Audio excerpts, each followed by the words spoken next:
मांडर उपचुनाव को लेकर दूसरे राउंड की गिनती का जो परिणाम है वो सामने आ गया है। जिस तरह हम लोगों ने बताया कि पहले राउंड में जो यूपीए की उम्मीदवार हैं नेहा शिल्पी तिर्की वो 50 वोटों से आगे चल रही थी। सेकंड राउंड में जो एनडीए के प्रत्याशी हैं गंगोत्री कुजूर वो 112 वोट से आगे निकल गई है, यानी कि दूसरे ही राउंड में बीजेपी ने बाजी मार ली है।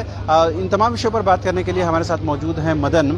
चूँकि फर्स्ट राउंड में ये देखा गया कि कहीं न कहीं ये मामला कांग्रेस के पक्ष में जाता हुआ नजर आया। अब ये बात सामने आ रही है कि 112 वोटों से गंगोत्री कुजूर आगे हैं। तो ये पहले बात तो ये कि कौन से क्षेत्र का ये पहले गिनती हो रही है, क्या उसका इम्पैक्ट है, अभी कौन सा क्षेत्र जो डोमिनेटेड क्षेत्र है बंधु का या फिर गंगोत्री का वो क्षेत्र वाकई हैं, क्या कुछ आगे कुछ अनुमान है? बिल्कुल, देखिए पहला राउंड में अगर हम बात करें तो 46 वोट का मार्जिन था, लेकिन दूसरे राउंड की अगर हम बात करें तो अब 112 वोट से बीजेपी उम्मीदवार आगे हो चुकी हैं। तो ये एक बीजेपी के लिए राहत भरी बात है, क्योंकि जिस तरह से ये अनुमान था कि कांग्रेस के प्रत्याशी जो है अधिक वोटों की मार्जिन से शुरुआत करेंगी, लेकिन वो नहीं हुआ। 46 वोट से जरूर शिल्पी नेहा तिर्की फर्स्ट राउंड में आ गई। तो वो अब परिणामों से भी दिख रहा है कि आखिर जो फाइट है वो तागड़ा है। जीत हार जो है किसी की भी होती है, तो बहुत ज़्यादा मार्जिन से नहीं होगा, कुछ हजारों की मार्जिन से ही हम ये कह सकते हैं कि जीत हार का जो है फाइनल होगा। सेकंड राउंड में देव कुमार धान की क्या स्थिति है? बिल्कुल, देव कुमार धान की अगर हम बात करें तो 3048 वोट उन्होंने भी पाया है। तो ये फैक्टर जो है एक काम किया है। जिस तरह से पहले से ये अंदेशा था कि अगर AIMM समर्थित जो उम्मीदवार है देव कुमार धाम, वो अगर आदिवासी और मुस्लिम के वोट को काटते हैं तो फिर बीजेपी मजबूत होगी। और अभी तक का जो रुझान है वो यही बताता है। पहले राउंड में 1500 कुछ वोट जो है हासिल किया था देव कुमार धान ने, अब वो जो है 3048 वोट है। तो ये जो मार्जिन इधर से बढ़ता जा रहा है वो समझिए कांग्रेस उम्मीदवार का वोट जो है वो कटा है। तो इससे बीजेपी के लिए राहत भरी बात है। अब तीसरे राउंड या आगे के राउंड में क्या कुछ रहता है ये तो आने वाला वक्त बताएगा। और एक चीज समझ में आया कि जो फर्स्ट राउंड में नेहा शिल्पी तिर्की करीब 50 वोट से आगे थी, गंगोत्री पीछे चल रही थी।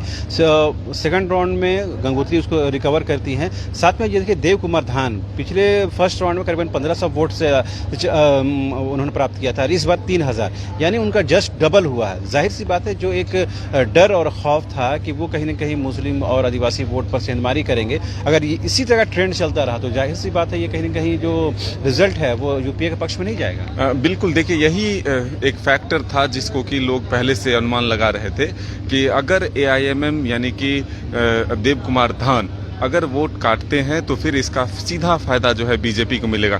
चौथा फैक्टर भी एक काम किया है। आप देखिए सुभाष मुंडा जो CPIM के उम्मीदवार थे, उन्होंने भी 1256 यानी कि 1300 वोट हासिल कर लिया है, जबकि ये माना जा रहा था कि ये 3 लोग ही वोट जो है हासिल कर पाएंगे।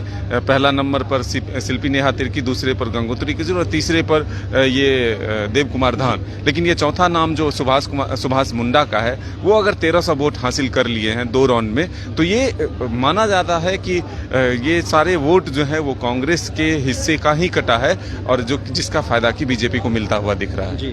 और खास बात ये भी बता दें, क्योंकि अभी फर्स्ट और सेकंड राउंड का जो आधिकारिक घोषणा है वो हो गई है और थर्ड राउंड की गिनती वो जारी है।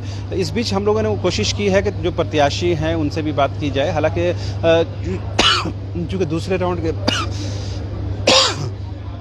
बाद भी कोई प्रत्याशी अब तक सामने नहीं आए हैं, तो उनसे भी एक रुझान के बारे में एक रिएक्शन लिया जा सकता है, लेकिन वो माफ़ करें, तो कहीं ना कहीं ये बात सामने ज़रूर आ रही है कि वो घर पर बैठकर इस बात का अंदाज़ा लगा रहे हैं कि आखिर हवा का रुख किस तरफ है।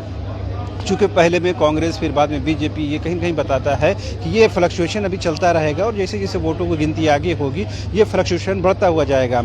लेकिन खतरे की बात ये है कि अगर बंधु तिर्की ये समझ रहे थे कि MIM के जो समर्थित उम्मीदवार हैं वो बहुत ज़्यादा सेंधमारी नहीं कर पाएंगे, अगर वो सेंधमारी कर लेते हैं तो निश्चित तौर पर नेहा शिल्पी तिर्की को भारी नुकसान उठाना पड़ सकता है। और जैसे बीजेपी दावा करती रही है कि उनके ग्राउंड लेवल पर उन्होंने काम किया है, उनके तमाम जो बड़े नेता हैं वो कायम करते रहे हैं क्षेत्र पर, जबकि उस अनुपात में देखा जाए तो कांग्रेस के जो बड़े नेता हैं उन लोगों ने कैंप नहीं किया। मुख्यमंत्री ने भी कार्यक्रम किया, लेकिन मात्र 1 दिन के लिए। अब देखने वाली बात यह होगी थर्ड, फोर्थ और आगे के राउंड में क्या कुछ रिजल्ट आता है। कैमरा पर्सन संजय के साथ रांची से न्यूज़ बाय स्कोप के लिए शहनवाज।